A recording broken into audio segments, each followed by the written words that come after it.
às vezes a gente não encontra o que nos motiva. O que é que te motiva? Eu acho que ser melhor. Eu acho que, como assim, eu tenho um parâmetro muito grande de treino, a hora que eu chego na competição, eu quero fazer o meu melhor. Melhor que eu já fiz no treino. E eu falei, sou engenheira muito realista. Então, eu falo pra minha psicóloga, se eu não faço no treino, eu sei que eu não vou fazer na prova. Não tem como. Então, eu tenho muito na minha cabeça o que eu consigo fazer no treino. Chegar na prova tem que ser melhor. Então, eu tenho esse parâmetro muito bom do treino, assim. E qual a tua melhor modalidade?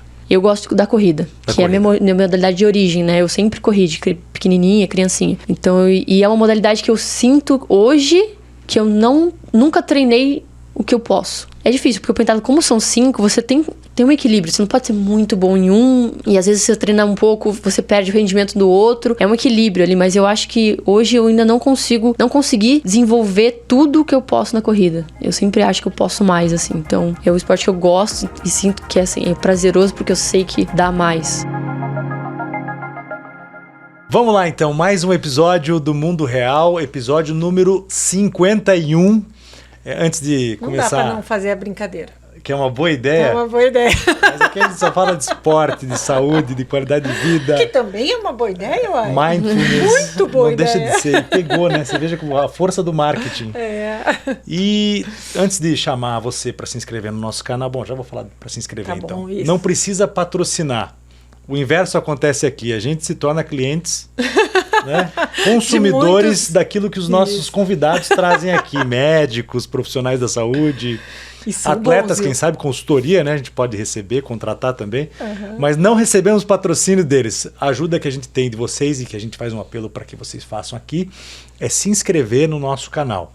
Aí você recebe aquele sininho e todas as semanas, os novos episódios, você vai saber quem está na conversa conosco aqui para poder participar, interagir, ouvir no Spotify ou assistir no YouTube. Também e mandar sugestão, né? Ideias, sugestões. Isso. A gente está no Instagram também, João Arruda. E Vavicelli. Vavicelli. Mas fala Vicelli. Escreve Vicelli. Pode nos procurar lá para nos dar ideias também. E a coluna no Paraná Portal. Todas as semanas, paranaportal.com.br, tem lá Viva Bem no Mundo Real, que é uma interpretação, um resumo do que a gente faz aqui, do que a gente aprende aqui, nas conversas que a gente tem, histórias que nos inspiram, enfim, cases legais. E hoje eu estou muito empolgado, porque foi difícil, Foi difícil marcar, né? Foi difícil. Agenda difícil. Mas também, como é que você faz, né? A gente não está chamando alguém que treina uma modalidade e que é amadora. Cara, são 5. E que faz de vez em quando, né? 5 modalidades. E a gente vai falar do pentatlo moderno. E cumprimentar a Isa Abreu. Obrigada, gente. Oi, Isa, seja bem-vinda. Que é a melhor atleta, hoje considerada a melhor atleta do pentatlo moderno do Brasil. E assim, eu estava vendo um pouco da história do pentatlo moderno, começou lá atrás na Grécia. Sim. E eles consideram o atleta mais completo, né? Porque a pessoa, a mulher faz precisa tanta coisa. Atirar, precisa nadar, esgrima, corrida e natação. Então, nós temos aqui na nossa frente a atleta mais completa do Brasil. Oh, que orgulho, hein? Com certeza. Legal, hein? Primeiro, parabéns, né? Obrigada. Porque conquistar esse título já valeu. Agora, você ainda tem outras pretensões, né? O primeiro desafio de ser atleta eu já conquistei, né? Agora a gente quer os títulos, né? A Olimpíada, com certeza. Esse é o maior sonho de qualquer atleta. Então, escolher essa modalidade, eu acho que já foi um grande desafio. Então, os próximos tem que ser mais fácil, não é possível. Falar um pouquinho do teu currículo aqui, Isa. Você, além de atleta do pentatlo moderno, foi campeã sul-americana, 5 vezes campeã brasileira, 1 vez campeã dos Pan-Americanos. E você é também sargenta do Exército e engenheira. É isso aí. Tudo que isso. Legal. Como é que você consegue fazer tudo isso e ainda treinar 5 modalidades? Então, eu tenho assim, a sorte de ter... Eu, quando decidi na época do colégio, que a gente fala ali, vestibular, eu não estava praticando esporte. Então, quando eu optei pela engenharia, que não é um curso fácil, acho que se eu tivesse no esporte, naquele momento eu teria escolhido um outro curso. Eu sou apaixonado por fisioterapia também, então talvez teria sido um pouco mais fácil. Não dizendo que fisioterapia é mais fácil, mas engenharia a gente sabe que é bem complicado. Então, eu optei por engenharia na época porque eu não praticava atividade física, né? Quer dizer, praticava, mas não desse alto rendimento que hoje eu faço. Então, depois, quando eu dei o start no pentatlo, a engenharia foi para um segundo plano, né? Eu continuei ali, tanto que eu demorei 8 anos para me formar. E foi nessa época que você entrou no pentatlo, na faculdade, então? Isso, eu já estava finalizando o primeiro ano da faculdade, e daí eu tive a oportunidade de voltar para o esporte, que eu já praticava, mas nunca nesse rendimento, nessa produção de títulos, de resultados. Enfim, então aí eu realmente voltei, e aí sempre a engenharia ficou ali em segundo plano, viajava muito, fiz muito acordo com o professor, assim, por questão de falta, e meus amigos da faculdade, assim, foram meu pilar, assim, porque muitas vezes professores da minha faculdade, não é verdade, mas colocava o meu nome, eu nem sabia o que estava escrito no trabalho, os meus amigos, assim, nota 10, assim. Sabe que isso é natural, principalmente quando você representa a universidade. A gente estava aqui com o Rolando outro dia, que fez faculdade, né? Foi da Seleção Brasileira de Basquete, primeiro brasileiro a jogar na NBA, e ele falava dos benefícios que o atleta tem nas universidades no exterior, que é diferente daqui. Então, acho que isso a gente tinha que fazer mais. Não faz porque... Ajudar mais o atleta, né? Mas o esporte universitário é muito fraco aqui no Brasil. Esse que é o problema. As pessoas ainda não chegaram à conclusão que você, com um time legal, você está levando, né, o nome da universidade em nível nacional, às vezes até em nível internacional. E você estudou onde? Na Universidade do Paraná. Na Federal do Paraná. Mas eu acho que não é nem a questão, porque assim, a gente não tem muita competição universitária, né? Então isso também já é um grande problema. Então quando eu saía para competir, era sempre representando o Brasil. E às vezes os professores não levavam muito a sério, sabe? Porque realmente, pra você sair e falar assim, não, professor, tô indo, sei lá, pra Hungria representar o Brasil. Ele ficava assim, tá bom, vai lá. Às vezes o professor nem conhece muito bem a modalidade. Ou não acredita mesmo, porque a gente deve ter um monte de gente que deve fazer isso, né? Sei lá, usar de algum subterfúgio, né? Pra, enfim, deixar de ir pra aula ou deixar de fazer uma prova. Então, assim, eu nunca foi isso. Realmente, eu viajava. Uma coisa que ajudou muito depois foi quando eu entrei pro Exército. Que eu estava na faculdade, daí eu usava a convocação do Exército para representar o Brasil, para justificar as faltas. Então, isso me ajudou muito, assim, na faculdade. E você já de alguma maneira, tinha contato com todas essas modalidades que compõem o pentatlo ou não? Quando? Quando você começou? Então, o que acontece? Quando eu comecei o pentatlo, eu já estava com 19 anos. E 19 anos você já tem que praticar as 5 modalidades. Então, assim... Você começou já numa fase tardia. Eu comecei bem tarde. Eu sempre corri, nadava, mas assim, escolinha, tipo, da academia, da tia Dedé. Não pra competir. Não pra competir. Daí com 19, eu comecei a treinar forte, assim, aí realmente entender o que é um treinamento de natação, enfim, das outras modalidades. Mas... O que foi mais difícil pra você? Acho que até hoje o tiro é a modalidade mais difícil, porque eu nunca tive um mentor, assim, alguém que me desse um caminho, né? Hoje todos os meus técnicos corrigem braçada, ele corrige passada, a gente tem sempre tive muita orientação, principalmente da parte técnica, e o tiro nunca tive, sempre peguei muito com o que eu via, a observação, os outros atletas, a troca de conhecimento entre nós mesmo. Então, eu sinto que eu sou muito engenheira, tudo muito prático, assim, eu gosto de um caminho, uma receita de bolo, e aí eu sigo. E o tiro eu nunca tive isso, então hoje é o que eu mais sinto falta. Eu até estava pensando sobre isso, porque eu estudei fisiologia do exercício e muitas vezes se ensina a controlar as questões fisiológicas do corpo para você poder ter um rendimento melhor, como do batimento cardíaco, por exemplo, né? Eu conversei com o Rodrigo, acho que era Rodrigo Bastos, que foi campeão olímpico, o medalhista olímpico de Guarapuava. Do tiro. Do tiro. E ele falava sobre esse controle. E o tiro, durante o pentatlo, você tá na correria, é isso? Você tem que correr e atirar, não é? Então, explicando pra galera, tipo, um pouquinho sobre a prova do pentatlo, a gente chama tanto de combinado a prova. É a única prova que acontece ao mesmo tempo, é corrida com tiro. Então, a gente tem um stand de tiro, onde eu deixo a minha pistola, aí eu faço uma volta de 600 metros de corrida, paro e tenho que atirar. E eu tenho que acertar 5 vezes no alvo. Então, assim, eu posso dar 500 tiros, mas eu posso dar só 5 também. E aí eu saio, quanto mais rápido você atirar, mais rápido você sai para a próxima volta. Quem completar mais rápido possível provavelmente vai ser a campeã, né? Então, assim, não posso ficar muito tempo no box. Hoje as meninas no nível internacional estão atirando para 8, 9 segundos. 9 segundos. E você tem toda essa questão e daí de tem estar toda ali, porque a gente tá? corre rápido. Então, assim, você chega para atirar, não tem muito como... Eu até comecei a ter um contato com um técnico de tiro, ele falou, não, você tem que abaixar a frequência, atirar entre um batimento cardíaco e outro. Eu falei, 180 batimentos por minuto, não tem como eu atirar entre um e outro. Assim, a gente tá... É mais ou menos que eu chego ali no final de prova, 184, então não tem como. É mais o controle da respiração para tentar só não que aquele batimento exagerado não interfira no tiro. É mais o que a gente busca, porque 8 segundos também não consegue baixar a frequência. Quem treina ali sabe que é muito pouco tempo para baixar a frequência. É como se estivesse na guerra mesmo. Até isso que eu ia comentar. A gente estava comentando que nasceu o moderno, né? O pentatlo moderno nasceu com essa inspiração de treinamento militar, né? Algo assim, já é Por isso que tem muita gente do Exército e da Marinha que pratica o esporte. Ele é bem difundido dentro dos quartéis, né? Uma modalidade bem militar. E é bem isso, é o soldado completo, né? Então, e tem uma coisa legal também do pentatlo, que é um cavalo, é sorteio o cavalo que a gente tem. Então, eu não levo o meu cavalo para competição.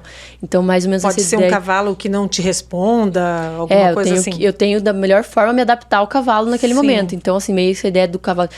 Vai lá, daí sai o soldado, pega qualquer cavalo e vai lá guerrear. Então, assim, bem militar mesmo. Então, a gente não tem... E eu tava tentando agendar com a Isa para vir aqui, e dela falou outro dia, pô, tá treinando hoje, caí do cavalo. E vou ter que ir no médico... E tá tudo bem? Não, tô bem. E acontece isso com frequência, de cair do cavalo? Pior que não, assim, acho que... A gente cai do cavalo quase todo dia, mas por outros motivos. Não, eu também. Mas a queda mais baixa.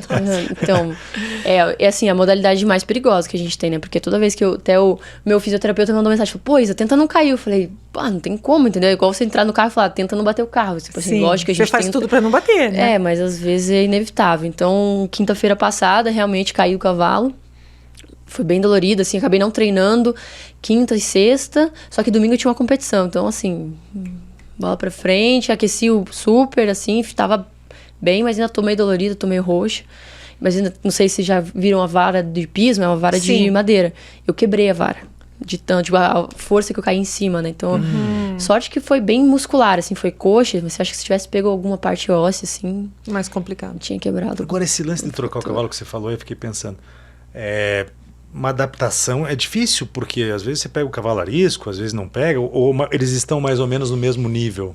Então assim, a gente vê os cavalos antes, todos eles, então a gente consegue fazer anotações, já ter uma ideia mais ou menos, a gente filma também. Então, por exemplo, a hora que sai o sorteio, cavalo, por exemplo, ping-pong.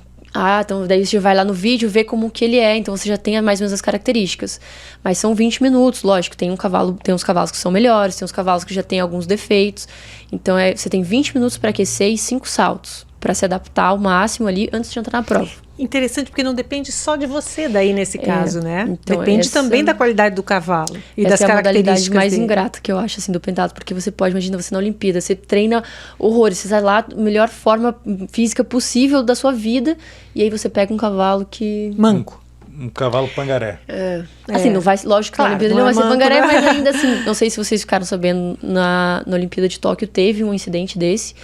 A menina estava em primeiríssimo, e ela era muito corredora. E assim, a ordem é hipismo e depois já vem a corrida. Então ela estava em primeiro e ela corre. Então assim, ela estava com a mão na medalha, quase, faltava colocar. Ela ia ganhar. Cavalo. O cavalo dela, a hora que o cara fechou o portão atrás, assim, o cavalo virou e dali não saiu. Não saiu. Não saiu. Refugou, né, que chama, é isso? O refugo é quando ele vem no obstáculo e daí ele para. Esse é o refugo. E tem o desvio, que quando ele vem e ele sai pra direita ou pra esquerda, enfim. Ele estancou. Não, ele parou. Ela nem conseguiu começar. E daí? Ela chorava, vermelha, chorava. Ela não pode pedir outro cavalo? Não pode. E quanto tempo antes você fica sabendo qual cavalo que vai ser o seu? Então, o sorteio é antes do início da prova. Então, assim... minutos, assim. Minutos antes. Porque a gente tem 20 minutos de aquecimento, então praticamente 20 minutos, assim, você sabe. O hipismo é a primeira modalidade? Hoje, sim. Porque daí é duro também, né? Você fica sabendo, falei, putz, eu vou pegar aquele pangaré agora, já afeta a tua cabeça pro resto da prova também, né? Mas essa é a ideia do pentatlo, né? É um dia de superação, porque se você vai mal no hipismo, você fala assim, pô, eu vou desistir, tem mais 4. Claro. Não vou desistir, vou continuar. Tem que ter resistência aqui também, né? A resistência. A cabeça tem que estar boa. Eu já tive provas bem tristes, assim, eu sempre desembolsei dinheiro de mim pra ir pras provas. Então, assim, sempre tinha uma cobrança muito grande, né? Porque você fala, pô, tô gastando uma grana, vim até aqui, tem que ir bem, não posso ir mal. E aí, uma vez eu fui pro Egito, que, pô, não é barato. Foi super caro, fui pra lá. Aí na esgrima nós somos 36 meninas, então você joga 35 combates, todo mundo contra todo mundo. Eu ganhei 4. Eu saí de lá, assim, desesperada, chorando, não sabia o que fazer. Eu liguei pra minha psicóloga, vou desistir desse negócio, essa porcaria desse Você tinha que ganhar muito mais. Não, assim, tipo, pelo menos 50%. Dos 35 você tem que fazer, tipo, 20 e pouco pra começar a fazer alguma coisa. Eu ganhei 4 só. Eu falei, nossa. Aí tava o horário da prova, enfim, eu tinha bastante tempo. Eu falei, vou dar uma descansada. Ela falou, Isa, descansa, esfria a cabeça, fecha o olho. Depois tem as outras, vamos tentar. Beleza. Aí fui dormir, tirar uma soneca, que tinha umas 2 horas pra prova. Daqui a pouco eu acordo com uma mulher, e eu tava sozinha na prova, eu fui sozinha, da Irlanda, me cutucando assim. Tão te chamando lá na piscina, no bloco. Tá, é agora. Eu falei, como assim agora? Tinha 2 horas dele. Não, adiantaram a prova. E aí eu tava dormindo, não vi. É agora, daí eu não consegui. Na natação a gente coloca aquele traje que é super apertado, demora tipo uns 10 minutos pra colocar. Fui de maiô mesmo, aí não tinha aquecido, coloquei a touca, aí pulei na água, o óculos caiu no olho, falei, meu Deus do céu, que prova tudo para dar errado. E aí eu falei com a minha psicóloga, e nisso assim, eu tava em contato direto com a minha psicóloga no dia, e aí ela falou, eu falei, meu Deus, olha, pior tempo da natação da vida, pior esgrima da vida, e ela falou, então vamos fazer o melhor combinado da vida. Foca, vamos correr forte, vamos atirar bem, não sei o quê. Melhor combinado da vida. Que dia. Legal, olha aí. Assim, não fiz cócega, nem cheguei perto das meninas, né? Mas aquela determinação de superação do dia, de ter sido um dia horroroso. E a gente correu na areia, calor, Egito... Um momento a gente não pode deixar que uma coisa... Isso vale pra vida, né? Claro. Porque às vezes a gente tá fazendo alguma coisa, uma coisa nos incomoda e atrapalha todo o resto. A gente precisa manter o foco e ficar de boa. Isso que eu acho, assim, que a gente às vezes foca muito no mau resultado, quando a gente tem que ver também que a gente tem possibilidades de bons resultados em outras coisas, assim como a gente conquista coisas positivas, né? Você veja, se você tivesse focado só no ruim, provavelmente você não teria tido um bom desempenho na corrida e no tiro. E no tiro que você se sente menos preparado. E eu acho que não só essa questão de focar no ruim, mas... saber que pode melhorar, né? Tipo assim, eu vinha num dia muito ruim. E aí eu falei, não, eu vou melhorar, vai ficar melhor. Então, assim, essa motivação constante, esses dias eu tava falando sobre isso. O atleta, ele tem que se automotivar muito, né? Então, eu fui em uma competição, acho que umas 2 semanas atrás, e aí tinha um menininho que, assim, que treina comigo, e ele, tipo assim, porra, chateado que ele tava indo mal, aí começou a bater as coisas e ficar bravo e não sei o quê. Eu falei, cara, não adianta. Você tem que deixar de fazer. Por que alguém que vai vir bater no teu ombro e falar, vamos aí? Não, e se estiver lá fora, sozinho? Você tem que se automotivar, de alguma forma, encontrar caminhos para sair daquele buraco, enfim, daquela situação ruim. Então, acho que o pentatlo é muito isso, essa autossuperação e essa automotivação durante o dia. Imagina a bagagem que ela não sai depois mas isso lugar, é muito interessante, porque às vezes a gente não encontra o que nos motiva. O que é que te motiva? Eu acho que ser melhor. Eu acho que, como assim, eu tenho um parâmetro muito grande de treino, a hora que eu chego na competição, eu quero fazer o meu melhor. Melhor que eu já fiz no treino. E eu falei, sou engenheira muito realista. Então, eu falo pra minha psicóloga, se eu não faço no treino, eu sei que eu não vou fazer na prova. Não tem como. Então, eu tenho muito na minha cabeça o que eu consigo fazer no treino. Chegar na prova, tem que ser melhor. Então, eu tenho esse parâmetro muito bom do treino, assim. E qual a tua melhor modalidade? Eu gosto da corrida, que é a minha modalidade de origem, né? Eu sempre corri de pequenininha, criancinha. Então, e é uma modalidade que eu sinto hoje que eu nunca treinei o que eu posso. Eu já tive vários técnicos de corrida e eu, assim, ainda não consigo... É difícil, porque o pentatlo, como são 5, você tem um equilíbrio. Você não pode ser muito bom em um... E às vezes você treina um pouco, você perde o rendimento do outro. É um equilíbrio ali, mas eu acho que hoje eu ainda não consegui desenvolver tudo o que eu posso na corrida. Eu sempre acho que eu posso mais, assim. Então, é um esporte que eu gosto e sinto que assim, é prazeroso porque eu sei que dá mais. E assim, não tem risco, você com tantas modalidades diferentes, como é que teu corpo aguenta? Você tem problema de se contundir, essa coisa toda, não? Eu tive muito problema de fratura por estresse. Questão da corrida, eu sempre corri em asfalto e... Canela? É. Canelite? 3 vezes já. 2 na coxa direita, na perna direita e 1 na perna esquerda. Uma vez eu morei na Hungria 3 meses. E daí aqui, sei lá, eu fazia um volume assim de 30, 40 quilômetros por semana. Eu cheguei lá fazendo 70, assim. Tipo, aumentei o volume bizarro, assim, comecei a correr um monte, todo mundo corria, daí você tá no meio de todo mundo, um monte de gente de atleta, e você quer, né, mostrar, enfim. E aí lá, deu 2 meses, e aí você para, né, tipo assim, porque não tem o que fazer. Não vale a pena, né? Tipo, você é ansiosa, não? Não, sou mais tranquila. Mas assim, a partir do momento que você fratura, é osso, né, então não tem o que fazer a não ser parar e esperar. Então, eu já tive problemas, mas assim, depois que eu comecei um acompanhamento com fisioterapeuta, preparador físico, já tenho uns 4 ou 5 anos que eu não me lesiono. E pro atleta, a lesão é a pior coisa, porque você para de treinar. E aí, o que a gente tava falando antes, né? Ficar sem treinar, você perde muito. Você perde muito. Eu, de férias, já fico agoniada. Às vezes, falo, não faz nada. Eu falei, cara, só vou dar uma corridinha, só uma corridinha. Só pra não... Entendeu? É difícil, né? E daí você fica mais ansiosa também, daí já não cuida da alimentação, daí mexe na cabeça. É realmente... Agora, você também passou a se apaixonar com o esporte pela fisioterapia. Na verdade, o esporte me trouxe a físio. É. Eu acho que, tipo assim, como eu sempre tive esse contato, sempre estive na físio e sei a importância que a físio trouxe para mim, principalmente para evitar lesões, enfim. Então, eu peguei uma paixão, assim, pela fisioterapia. Então, eu acredito que talvez... Nós conhecemos aqui, conversamos com um rapaz que abandonou esporte, o futebol, né? E foi para fisioterapia. E tem vários casos assim, né? Você pensa nisso? Você pensa em, de repente, depois que você passar essa fase... Quem sabe? Eu acho que fazer faculdade eu gostaria muito, pelo conhecimento, assim, eu acho que... Mas não sei trabalhar na área. Também acho que seria legal essa parte esportiva, né? Eu vejo que a gente tem um grande déficit de fisioterapeutas voltados para a área esportiva, né? Muitos deles acabam indo pro futebol e daí ficam lá. E, enfim, a gente não tem grandes fisioterapeutas, assim. Imagina, sei lá, ir para uma Olimpíada como físio. Ia ser massa. Muito legal, né? É um outro caminho, né? Sim, sem dúvida. E por que o esporte, o pentatlo, corre o risco de sair das Olimpíadas? Não corre, tá fora já. Já tá fora? Já houve a decisão. E Paris tá dentro. E aí, a princípio, Los Angeles 2028 tá fora. Teve como eu falei, né? Teve um incidente da menina lá, que na verdade teve mais coisa. O que aconteceu? Como o cavalo ficou preso na grade, ali era a área técnica. E aí a técnica dela tava ali, daí meio que o cavalo veio na direção dela, ela meio que falaram que foi um soco, aí tem gente que falou que foi um empurrão, aí a galera caiu matando em cima, a questão dos animais, né, enfim, aí, maus tratos. Sim. Então teve uma visibilidade muito ruim pro esporte e pra Olimpíada como um todo. Então o Comitê Olímpico Internacional falou, não, chega, com pentatlo, com hipismo não existe mais. Mas hipismo vai continuar sozinho? Vai.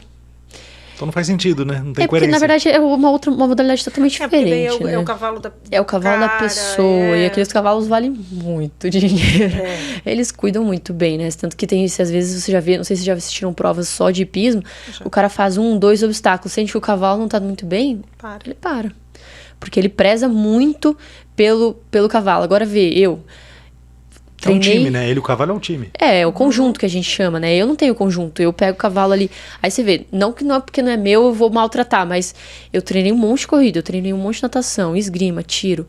Aí chega lá e eu não vou conseguir um bom resultado por causa do cavalo, não, eu vou, entendeu? Então a gente tem um pouco de sangue no olho, assim, não é que eu não me importo com o cavalo, mas assim, eu preciso que ele faça o mínimo que é saltar. Entendeu? Com qualidade, sem qualidade, a gente tem que terminar. Então, a gente tem um pouco disso, assim, é meio, vamos dizer assim, até não muito importando com o cavalo. Não é nosso, então tem essa coisa. Então, assim, ficou feio pro pentatlo, toda essa parte com o Comitê Olímpico. Então, eles falaram, o pentatlo com hipismo não existe mais. Daí teve todo um comitê, enfim, para decidir qual seria o novo esporte. Eles já decidiram, já tá batido o martelo, vai ser corrida com obstáculos. Aí vai substituir o hipismo, né? Eu não gostei, achei bem... Você gostou? Não gostou? Não, pareceu... Você treinou obstáculo alguma vez na vida? Não, e parece uma gincana do Faustão. Começou a ficar um negócio assim meio... Não sei, porque tipo assim, pentatlo já é um esporte, tipo, tem milhões de variáveis, que aí adicionar mais uma, existe muita força de membro superior, então assim, vai mudar lesão bastante. Também, né? É, bastante mais perigoso, risco, né? Sim. Lógico que o hipismo tem o risco, mas ali... Enfim, então, eu acho que eu me posicionei já com relação a isso. Eu acho que se eles tivessem antes de Tóquio, porque assim, isso não é de agora que vem acontecendo, sabe? A gente tem já vários episódios em Olimpíadas de ter ficado meio feio, já ter caído. Sempre por conta do hipismo. Então, tipo assim, sempre tem um acidente meio feio, alguma coisa assim, o atleta cai, enfim. E o hipismo é perigoso, se você cai embaixo do cavalo, o cavalo pisa em você, já era. Então, assim, sempre teve episódios meio estranhos com relação ao hipismo. Então, assim, eles podiam, sei lá, ter mudado as regras, sabe? Tipo, colocado mais baixo. Não sei, a ideia, pra vocês terem ideia, o salto na Olimpíada é 1,20 m. O amador, tipo, profissional de hipismo, o amador, que na verdade é amador profissional que eles chamam, é 1,30 m. Então, assim, 1,20 m é muito alto. E também poderia ter algum treinamento com o cavalo que você vai saltar para que não acontecesse esse tipo de coisa que aconteceu no Japão. Também. Mas mesmo que fosse, se tivesse colocado, por exemplo, 1 metro, que já não é tão alto, ia ficar mais bonito, entendeu? Não ia acontecer tantos acidentes. Porque é mais baixo. 1,20 m, ele já exige muito do cavaleiro. 1 metro, às vezes, se você vai, não faz muita coisa, fica ali meio com o passageiro, o cavalo sai, o cavalo salta. Mas 1,20 m, você já precisa regular. Porque o que o cavaleiro faz em cima do cavalo que determina ali se ele vai fazer um bom salto ou não? É a distância que ele dá pro salto. Então, se a gente fala, se você tem 1,20 m de altura, ele tem que sair 1,20 m antes. Então, quem regula essa distância é o cavaleiro. Então, ali, ele exige... Você dá um sinal pro cavalo, é isso? Não um sinal, assim, mas por exemplo, assim, cada cavalo a gente tem um lance, né? Que é tipo meio que o tamanho da passada dele. Então você naquele 20 minutos, naquele conhecimento, você já entendeu mais ou menos o tamanho da passada dele. Então lá de longe, você vem olhando, daí você já tem uma ideia se você tem que puxar ele um pouco para trás, ou você tem que empurrar ele um pouco para frente, para ele bater mais ou menos naquela área e saltar. Ele vai saltar, porque ele é educado pra saltar. Tá treinando então, pra isso. Ele tem um obstáculo na frente. Então, mais ou menos igual a gente. Você tá andando, aí você olha e fala, pô, tem uma linha ali. Quantos passos eu tenho que dar até a linha? 3, 4? Vou fazer um passo maior, 2 pequenininho. Você consegue regular. E é essa ideia que a gente regula pro cavalo. Então, e aí, saltando 1,20 m, a gente tem que regular bem. Entendeu? Senão o negócio fica complicado. Sim. Então, você já meio que, assim, se posicionou contra o futuro novo, mais novo, né, pentatlo. A tua ideia é finalizar nas próximas Olimpíadas, se tudo der certo. Então, aí eu não sei ainda, na verdade. Não decidiu ainda. Não decidi, principalmente porque, assim, é uma modalidade só, nova. Então, quem vai vir, ele não tá treinando todas elas e também é tudo novo para todo mundo, entendeu? Sim. Então, assim, eu tenho a vantagem de ter 4 muito bem treinadas. Perfeito. Mas o problema é que não tá certo se vai estar na Olimpíada. Ah, tá. E uma vez que o esporte está fora da Olimpíada, principalmente aqui no Brasil, todas as bolsas, elas são só voltadas para esportes olímpicos. Então, tipo assim, eu vou deixar de receber todos os incentivos que hoje eu recebo, eu não vou ter condição de manter no esporte, que não é olímpico, não tem como. Agora, que pressão, hein, para as próximas Olimpíadas. Isso se decide esse ano, porque vai ser a última do atual pentatlo moderno. Então pode fazer história, a última atleta brasileira para ficar pentatlo moderno. Isso.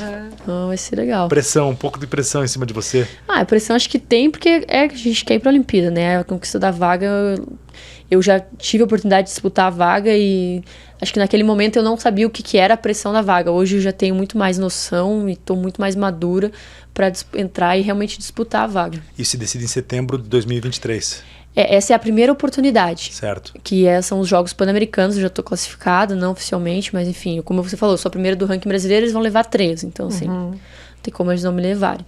Mas, então a gente pode conquistar a vaga lá, e é legal que a vaga lá, ela é nominal. Então assim, se eu conquistar a vaga é da Isa, não tem como eles tirarem a vaga de mim. E aí as outras, tipo, oportunidades de vaga são só no ano que vem, que daí são as provas que você tem que correr o circuito, fazer pontos no ranking mundial, e daí vão os melhores 6 do ranking mundial. E como é que é essa vida em função do esporte, né? Você teve um momento lá que você estava na faculdade e tal, mas hoje você transpira esporte, né? Como é que é isso? Você treina todas as modalidades todos os dias? Não. Nunca faço pentátulo, que a gente chama de pentátulo, né? Nunca faço. Muito difícil, mas eu treino aí, incluindo, né? Que a gente acaba tendo, tem as 5 modalidades, mas eu ainda tenho fisioterapia, eu tenho fazer preparação física, então academia. Balada nem pensar. Ah, não. Tipo assim, não é porque eu não gosto, mas é zero pique, assim, também. Tipo, que chega sábado eu treino. Aí chega sábado, sei lá, de sexta pra sábado não tem como, porque eu tenho treino 7 horas no sábado. Então, assim, não tem como. Não sei se eu vou a virada, não tem. Namorar também não dá. Não, então eu namorava, mas agora também não tem mais tempo pra isso. Tem que ser alguém que entenda muito, né? Esse é um grande problema, assim. Eu acho que foi um dos grandes motivos também. A pessoa... Geralmente atleta namora atleta, né? Porque acho que a única pessoa que realmente entende essa paixão louca que a gente tem. Porque é amor, né? Porque a gente não recebe bem, treina igual condenado. É uma escolha de vida, né? É. Agora, eu queria te perguntar, eu vi numa reportagem que você inseriu na tua rotina a yoga. A meditação, a yoga. Esqueci. Mais um horário. Você faz isso todo dia? Não, só faço na terça-feira. Terça-feira é uma aula de yoga. Eu faço uma vez por semana. Lógico que eu consigo aplicar muito daquilo que eu aprendi. Eu aplico muito durante os dias, principalmente esse período pré-competição é uma época que eu uso muito, assim. Por exemplo, de noite, um dia antes da competição, seu cabelo está mil, pensando, e já começa... Você já viu com quem você vai jogar, enfim, tem toda uma tensão. Então, às vezes, eu sempre faço uma mentalização ou faço um relaxamento do yoga na noite anterior para realmente conseguir dormir melhor. Uso muito das técnicas de respiração também, principalmente a esgrima. A gente joga 2h30. Então, assim, se manter concentrado 2h30 é muito difícil. Então, assim, às vezes eu trago muito da parte de respiração, técnica. E são as 5 modalidades num mesmo dia? Em 1h30. Como? Em uma hora e meia? É quase mais rápido que o triatlo. A gente quase troca tão rápido de roupa mais ou quanto menos o como é que é a divisão? Então, a gente começa com hipismo, é a primeira prova. Quanto tempo, mais ou menos? Então, como todo mundo tem que montar, é uma prova acho que a mais demora, tipo uns 40, 50 minutos. Tá. Daí a gente tem 10 minutos de intervalo, a gente vai pra esgrima. Daí essa esgrima também é rápida, são uns 15 minutos. 10 minutos a gente tá na água. 10 minutos, aí o maior intervalo entre a natação e a corrida, que são 15, e a corrida dura 13 minutos. É uma coisa rápida, né? Pra você ter ideia, eu falei do traje, né, de natação, Sim. que é apertado. A gente joga a esgrima com traje por baixo. Porque não tem tempo pra trocar. Então, assim, termino o hipismo, eu saio, vou no banheiro, coloco o traje, coloco a roupa de esgrima, e aí faço esgrima, daí quando eu já tiro a roupa de esgrima, já tô pronto pra natação. natação. Não tira a mobilidade, assim, para esgrima? Tira um pouco, mas... Essa esgrima, o que acontece? A gente, na verdade, vou voltar um pouquinho. Porque lembra que eu falei que são uns 36 meninas, então a gente joga 35 combates. Só que isso a gente joga um dia antes. E aí, nesse dia, a gente só faz esgrima. E essa esgrima, a classificação dessa esgrima, ela coordena todo o dia seguinte. Então, por exemplo, as baterias de natação são baseadas nesse resultado. Tudo é baseado nesse resultado da esgrima. E esse dia das 35 juntas lá para pontuar, quanto tempo de Umas de 2h30. Aí é 2h30. Agora entendi porque que você falou 2h30. Então, aí no segundo dia é só a gente chama de ranking round, que é o primeiro dia, e o outro é o bônus round, que é no segundo dia. Aí o bônus round funciona da seguinte maneira: você pega as 36 que jogaram do dia anterior, aí pega a última, ela joga com a penúltima. Quem ganhar, joga com a próxima. Quem ganhar, joga a próxima. Então vai jogando assim. Então, a que ganhou a esgrima do dia anterior, só vai jogar uma vez, com quem chegar pra jogar com ela. Então é uma esgrima rápida, e são só 30 segundos. É muito rápido, muito rápido. Então, assim, não vale muito ponto. É mais porque, por exemplo, a pessoa que tá assistindo, ela tem que entender que é pentátulo. Se ela chega lá e assiste só hipismo, natação, corrida e tiro, ela vai falar, ué, cadê a esgrima? Como foi no dia anterior, aí eles colocaram essa esgrima no dia só meio que figurativo para as pessoas todas entenderem que realmente tem. Mas o que vale mesmo é a anterior, do dia anterior. Se der, tipo, que assim, é tipo uma seleção, que é feita uma seleção. Como assim, seleção? Uma qualificação. Qualificação. Isso. E aí, pra você ter ideia de ponto, o pentátulo todo baseado em pontos, né? Então, por exemplo, um toque na esgrima do dia anterior vale 5. Um toque daquele outro dia vale 2.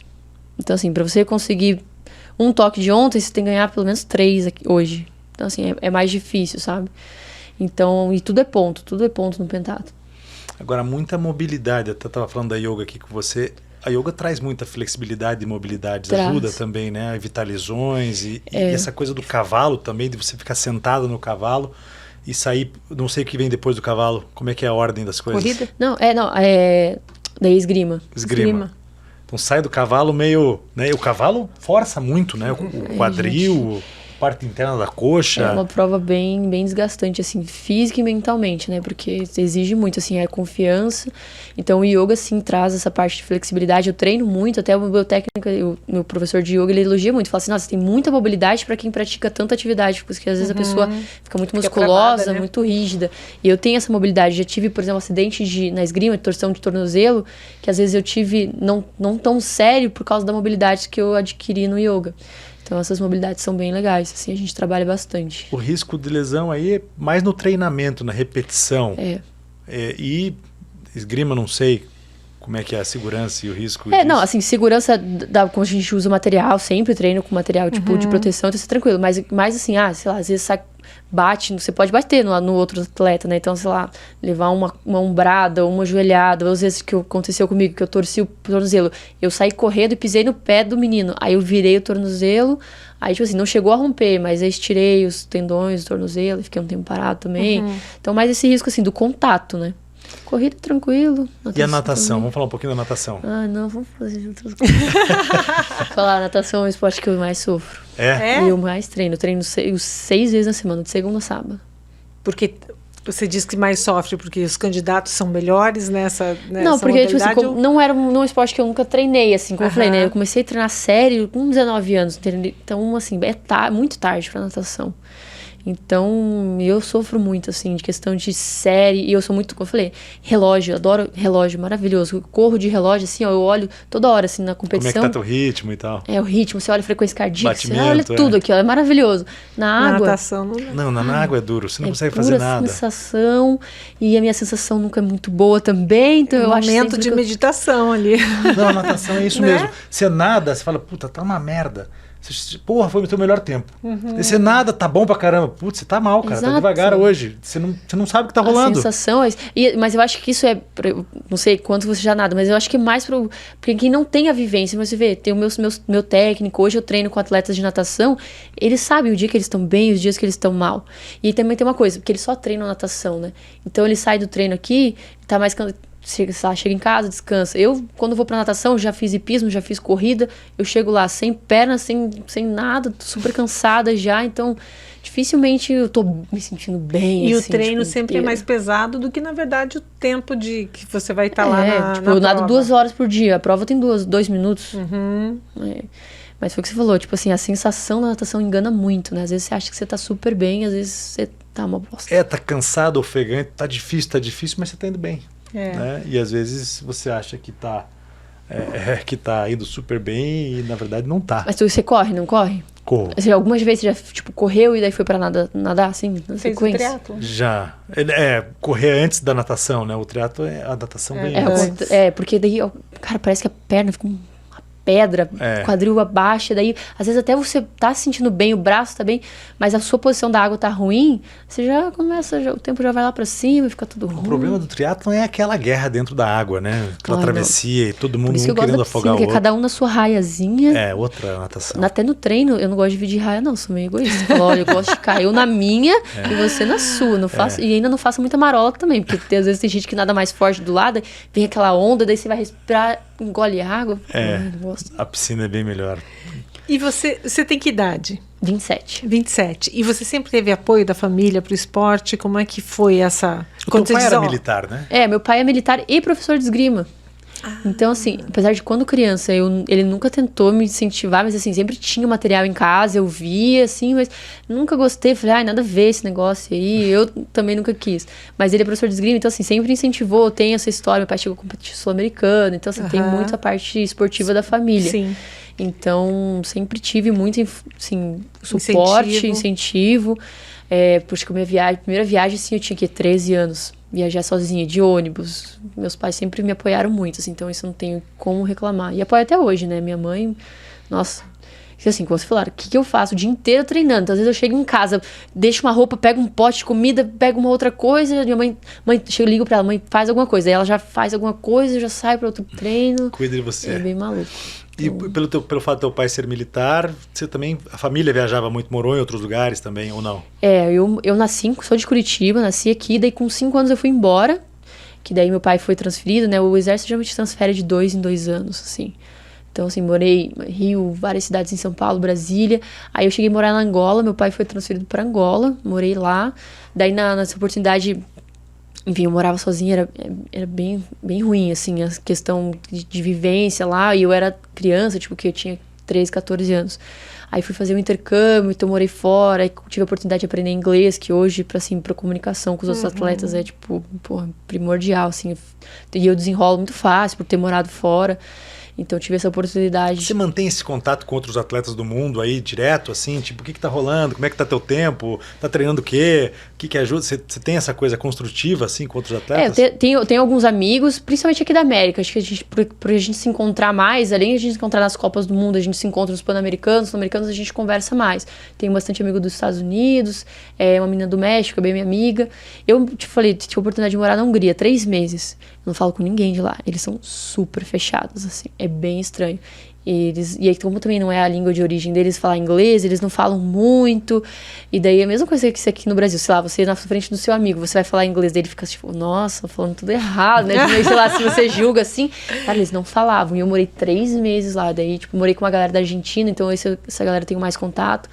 Mas, assim, lá de fora é mais difícil, assim. E você morou em Budapeste mesmo? Em Budapeste. Ah, tá. E Hungria hoje é um dos grandes centros de pentatlo. Isso que eu ia te perguntar. Hoje a melhor menina do mundo é húngara. Eles têm tipo, nível de Olimpíada, eles são os mais medalhistas, o país mais medalhista no pentatlo. Então, assim, é muito histórico. Assim, como é que a gente tá? Como é que o Brasil tá? Curitiba, eu sei que Curitiba tem uma boa tradição.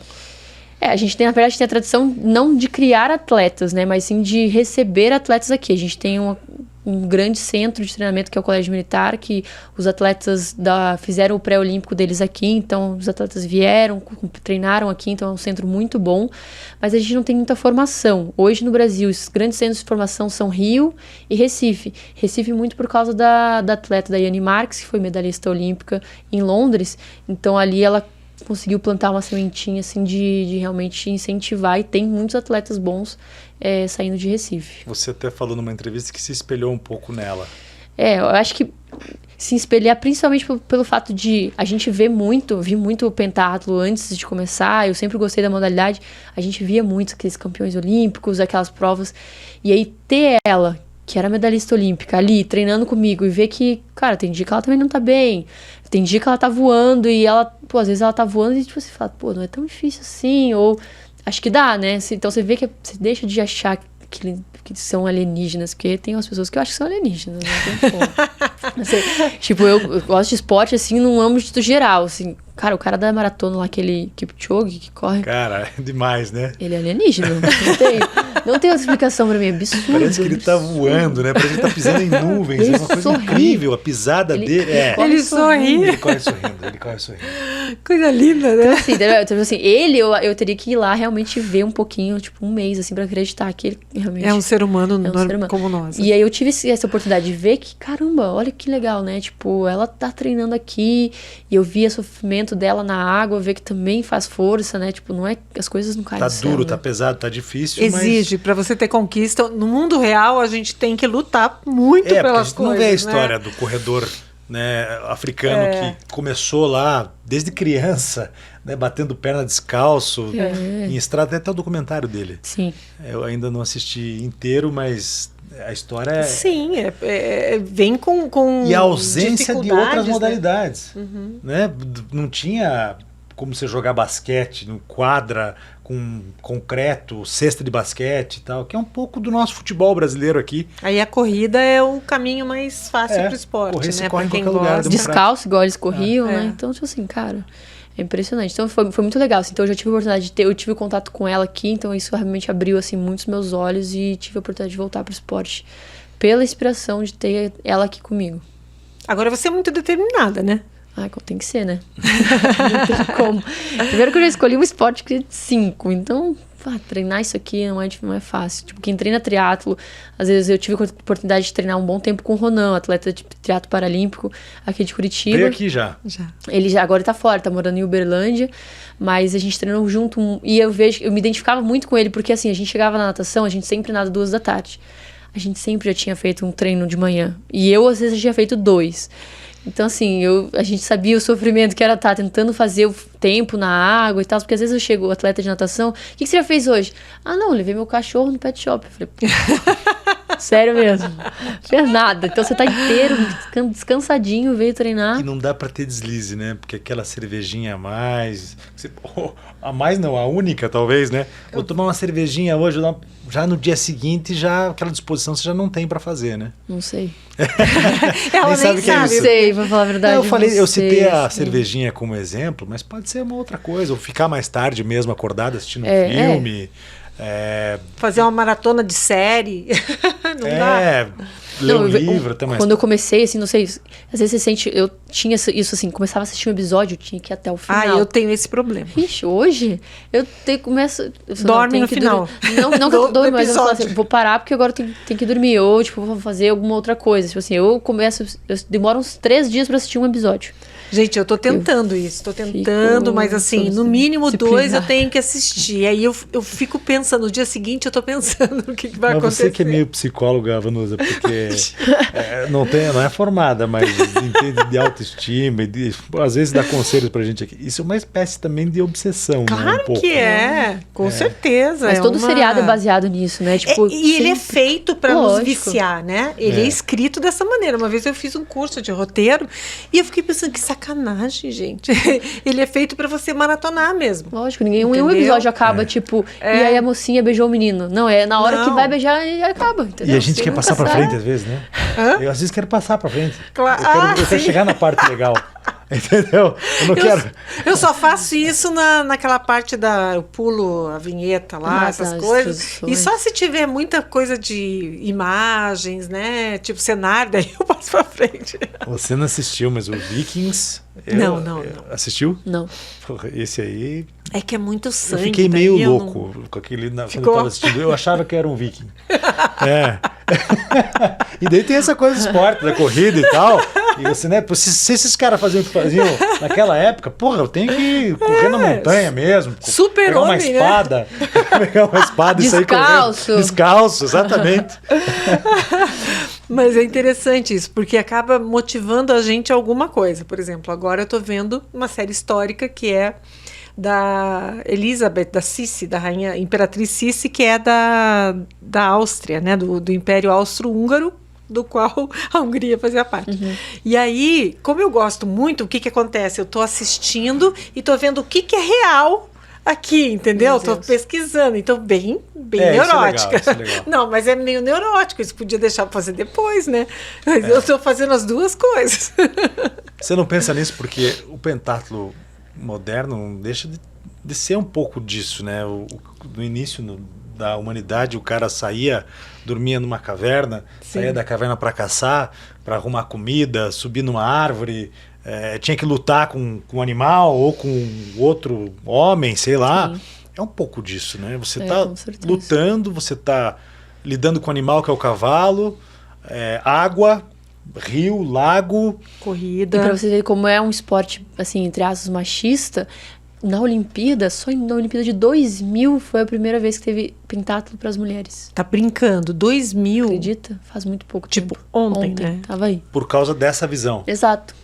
E depois, né, o Comitê Olímpico, ele começou toda essa questão de igualdade de gênero e tal, e aí realmente exigiu que as modalidades fossem dos dois sexos, e o pentatlo nunca foi. Nunca foi. Mas eu falei aqui do Vikings, por exemplo, que no tem tempo, um pouco. As mulheres eram guerreiras, eram as maiores guerreiras, inclusive entravam na frente dos homens, né? Lutavam contra os homens, matavam. E eu fui estudar depois, também fiz esse tiratema teu aí também para ver se era assim mesmo, e era realmente assim, né? Não, mas eu não tenho dúvida, né? Mas pro esporte ele só foi se tornar olímpico pro feminino em 2000. Nós estamos no século XXI, né? Foi muito pouco tempo. Imagina. Isa, muito legal você ter vindo aqui, muito obrigado. Eu sei que é difícil encaixar no meio da natação e da hoje você vai treinar ainda ou não? Eu vou pra físio.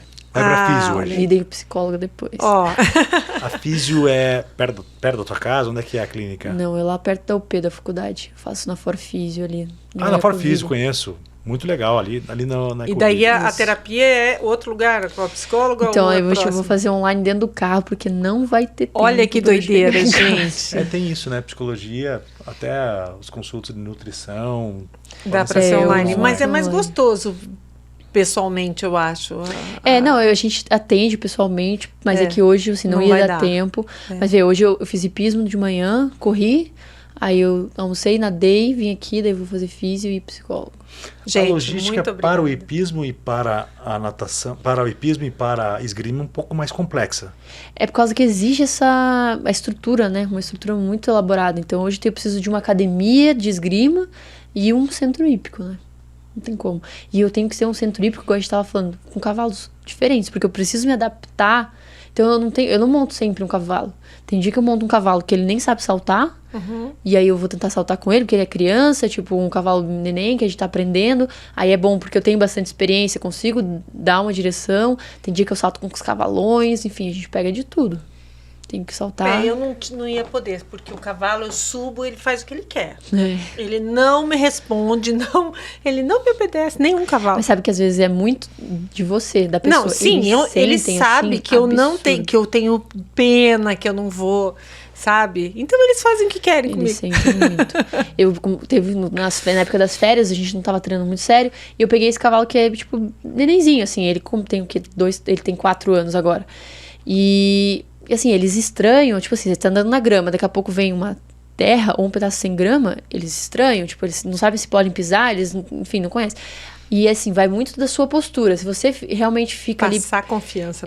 Se você fica olhando, fala, cara, será que ele vai pisar? Será que ele já não pisa.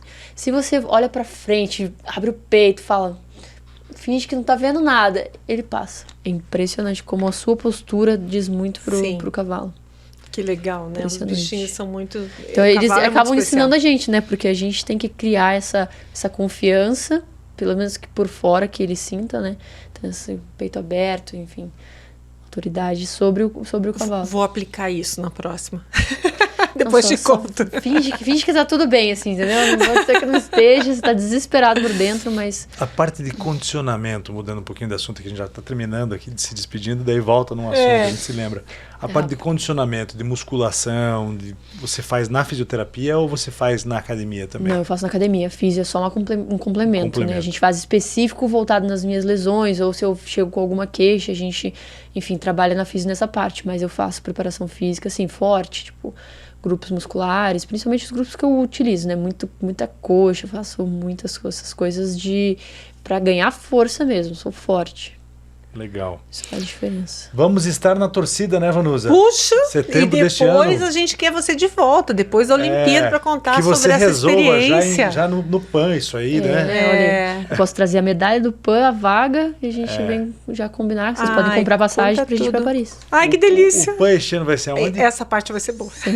Santiago, Chile. Legal, que bom. Adoro também. Não conheço. Adoro. Tem dias Gosto montanhas. muito do Chile. Mas é frio? Não fala que é frio. Depende, no inverno é frio, mas neva até às vezes. Outubro é gostoso, né? Já tá esquentando, né? E é muito seco, porque não chove. Não chove nunca. Você já esteve na Califórnia? Não. É bem parecido, né? Montanhas. Coisa montanha. Mas é uma delícia. Eles gostam muito dos brasileiros, então a gente é muito bem recebido. É um país bacana. E é legal que assim, né, os Jogos PAN eu já tive a oportunidade de participar, a gente fica numa vila cheia de prédio, daí você tem contato com todos os atletas. É tipo uma Olimpíada, né? Teve uma vez que eu cheguei no 7-0 lá no Chile. Pensa o que tiraram de sarro da gente. 7-1, né? 7-1 da Alemanha. Mas tu falou que era brasileiro, eu falava espanhol. Imagina, a gente só falou, paramos o carro, um rapaz veio perguntar se podia cuidar. Pode. Brasileiro? 7-1. Não, ainda eu acho que era 6. Aí a gente, mentira, não é isso. Porque nós estávamos ouvindo no carro e nós entendemos foi que estava... Ao vivo, durante o jogo. Foi. Daí, quando no carro... Eu falei, não, deu 2-1, 2 ou 3, sei lá. E eu disse pro meu filho, não, isso aí... Acho que não é o jogo do Brasil. É que a gente tem essa expectativa em relação ao futebol. O próprio... Né, a gente falou isso sobre o basquete em relação aos Estados Unidos, que perderam o Pan-Americano para o Brasil em 87, 86, 87. E depois ainda saiu aquele documentário do Redemption, do time da redenção, que os próprios americanos falam, olha, o esporte no mundo melhorou muito, o basquete cresceu muito no mundo inteiro, jogadores de fora vieram para a NBA, então se tornou mais competitivo e não tem mais aquela história do Dream Team, o time que ganha tudo e tal. Eles perderam jogos e voltaram e conseguiram ganhar as Olimpíadas, acho que foi Olimpíadas. E a gente tem esse lance com o Brasil no futebol, né? Não, é obrigação nossa não fazer tão feio. não perder de 7-1. Não, mas acho que o povo brasileiro coloca muita expectativa, né? Tipo, é ganhar ou ganhar. No futebol, sim. E eu sempre acho que um pouco da culpa é da imprensa, porque você vê o que mais aparece é o futebol. E isso acaba prejudicando também as outras modalidades. Por quê? Porque daí tem menos investimento, porque aparece menos, a população conhece menos, né? Então tem coisas, por exemplo, eu não conhecia o pentatlo. Mas é até legal a gente ter essa conversa. Você acha que é uma falha da imprensa ou você acha que a imprensa está atendendo uma demanda que é do país? Né? Porque como é que você faz? Né? Isso é uma discussão sobre comunicação que a Vanusa até pode nos ajudar. A gente pode de repente trazer até alguns especialistas na área de comunicação para discutir esse assunto. É o seguinte, a gente procura fazer a audiência ou a gente atende a audiência, a demanda da audiência? Então, existem as duas coisas, né? Eu sou muito a favor de você inserindo coisas novas para você formar um público. É uma coisa que eu sempre falo da arte e da cultura. Eu lembro que eu era editora de cultura e aí a minha briga era, eu queria espaço para cultura, eu queria espaço. E aí o que todo mundo dizia? Mas o que o fulaninho quer cultura? Até que um dia fomos fazer um registro na Rua da Cidadania e quando entraram numa sala de formação de plateia para música clássica, estava lotada. Era lá na Rua da Cidadania do Boqueirão. Aí a repórter foi conversar com uma senhora, bem senhora. E tem uma coisa que o jornalista fala, a Dona Maria lá do Boqueirão, daqui de Curitiba, né? Lá do Boqueirão não quer saber disso. E aí ela dizia que ela sempre quis ir num concerto, que tem os concertos gratuitos, né?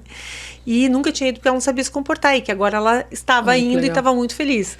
E aí eu passei a usar isso como exemplo. Quer dizer, existe gente interessada. A gente tem que começar a oferecer, nem que seja espaços pequenos, vamos ajudando a formar essa plateia, né? Então, nesse sentido, eu acho que... também. Eu acho que hoje o jornalismo, se você falou, tem a demanda muito grande de futebol? Tem. Tipo assim, absurda. Eu concordo que, sei lá, 80% do jornal tem que falar de futebol. Mas, poxa, podia dar espaço. A gente tem atletas tão renomados. Eu, quando entrei no exército, falando rapidinho, entrou um cara do karatê, tal do Douglas Brose. Aí, Douglas. Aí fui olhar o Instagram do cara. O cara tem quase 1 milhão de seguidores. É um dos maiores atletas de karatê da história. Tricampeão mundial, não sei o que. Eu falei, cara, eu não tinha a mínima ideia desse cara. E se você não mostrar na grande imprensa, ele vai ficar ali restrito àquele público. E as universidades, o que a gente falou aqui agora. Por que o esporte universitário não cresce no Brasil? Porque não tem espaço. Lá nos Estados Unidos... a marca da universidade, o nome da universidade é gigantesco. Vai aparecer na televisão, os campeonatos são televisionados.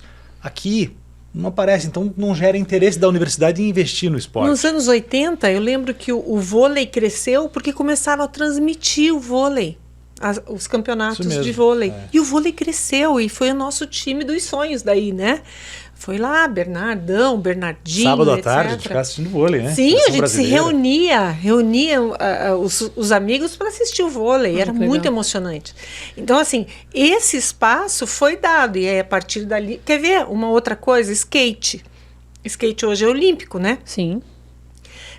Eu lembro que os meus filhos eram pequenos e a Globo começou a transmitir aquelas provas com grandes... Com a mega rampa. Isso, com a mega rampa, que eu esqueci o nome, Extreme, alguma coisa assim, né?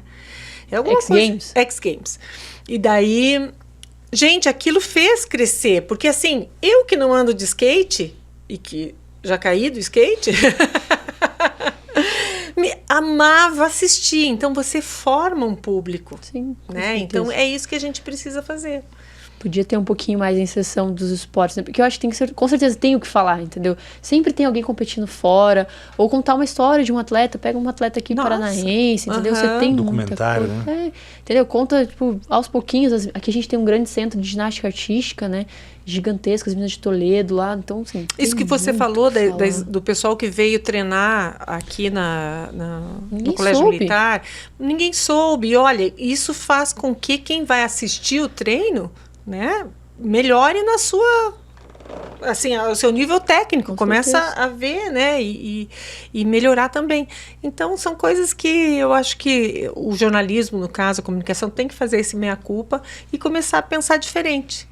E agora, você vai na redação de esporte, maior parte é homem, hoje já está um pouco mais equilibrado, e todo mundo que está ali é louco por futebol. Então, é mais difícil de misturar. É outra conversa, para outro mundo real. Legal, Isa. Esse mundo aí, acho que eu não gosto muito. Boa sorte para você, gente, a gente tá na obrigada. torcida aqui. E a gente espera aqui de volta. Independente do resultado, para mim, você já é campeã. Não, sem dúvida. Mas vamos acompanhar mais agora, né? No vamos, PAN, sim. Depois nas Olimpíadas, se Deus quiser. Porque agora a gente sabe que é pentado. Isso aí. Muito obrigada, Legal, tá? obrigado. Até mais.